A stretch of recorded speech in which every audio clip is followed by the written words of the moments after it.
ஓம் நம சிவாய. இன்று நாம் மகா சிவராத்திரி பற்றி பார்க்கலாம். இந்த நாள் ஏன் இத்தனை சிறப்பு என்று தெரியுமா? ஏன் இத்தனை கோவில்களில் பக்தர்கள் உற்சாகமாக வழிபடுகிறார்கள்? இதன் ஆன்மீக மகிமை என்ன என்பதை இனி வரும் காணொளியில் பார்ப்போம். மகா சிவராத்திரி என்பது பக்தர்களுக்கு பெரும் ஆன்மீக முக்கியத்துவம் வாய்ந்த நாளாகும்.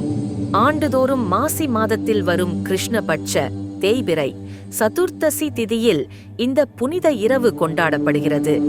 சிவராத்திரி காரணமும் வரலாறும். சிவன் ஆனந்த தனி உருவமான லிங்கமாக தோன்றிய நாள் லிங்கோத்பவம் என்பர். ஒரு நாள் பிரம்மா மற்றும் விஷ்ணு யார் பெரியவர் என்று விவாதித்தனர். அப்போது சிவபெருமான் ஒரு பெரிய ஜோதி ஆக தோன்றி, எனது தொடக்கமும் முடிவும் எவராலும் காண முடியாது என்று கூறினார். விஷ்ணு வராகமாக கீழே சென்று பிரம்மா அன்னப்பறவையாக மேலே பறந்து பார்த்தனர். ஆனால் யாராலும் சிவன் முழுமையை கண்டுபிடிக்க முடியவில்லை. இந்த நிகழ்வை நினைவுகூர சிவராத்திரியில் லிங்கம் வழிபாடு சிறப்பு பெற்றது. ஒருமுறை தேவர்களும் அசுரர்களும் சேர்ந்து பார்க்கடலை கடைந்தபோது முதல் விஷம் வந்தது. அதனால் உலகமே அழிவை நோக்கி சென்றது. அப்போது பரமசிவன் அந்த விஷத்தை விழுங்கினார். அவர் அந்த விஷத்தை தொண்டையில் வைத்துக் கொண்டதால் நீலகண்டன் ஆனார். அதனால்தான் மகா சிவராத்திரியில் நீரால் அபிஷேகம் செய்வது மிக முக்கியமானது.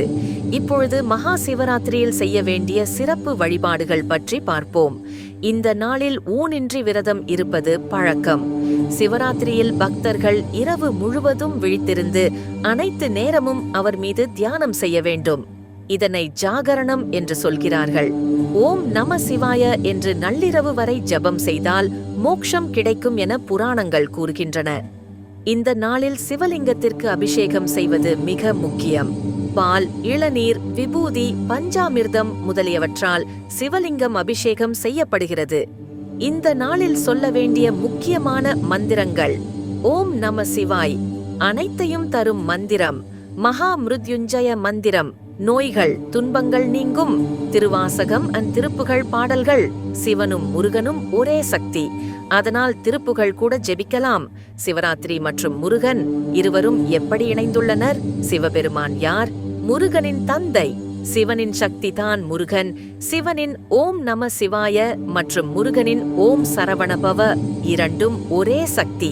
அதனால்தான் சிவராத்திரியில் திருப்பரங்குன்றம், பழமுதிர் சோலை கோவில்களில் முருகனும் சிறப்பு வழிபாடுகளை பெறுகிறார். மகா சிவராத்திரி கடைபிடிப்பதால் என்ன பலன்? தீய கர்ம வினைகள் அழியும், வாழ்க்கையில் ஆன்மீக ஒளி பெறும், இறைவன் அருளால் சகல வளங்களும் கிடைக்கும், வாழ்க்கையில் அமைதி நலன் பேற்றிற்கு வழிவகுக்கும். சிவராத்திரி என்பது வெறும் நோன்பு இல்லை, இது சிவனின் அருளை பெற, நமது பாபங்களை நீக்க, நம்மை அழகான வாழ்க்கைக்கு கொண்டு செல்ல ஒரு முக்கியமான நாள். இந்த சிவராத்திரியில் நீங்கள் எல்லோரும் பக்தியுடன் சிவனை வழிபட்டு ஓம் நம சிவாய் என்று சொல்லுங்கள். சிவபெருமானின் அருள் உங்கள் வாழ்வில் எப்போதும் நிலைக்கட்டும். நன்றி.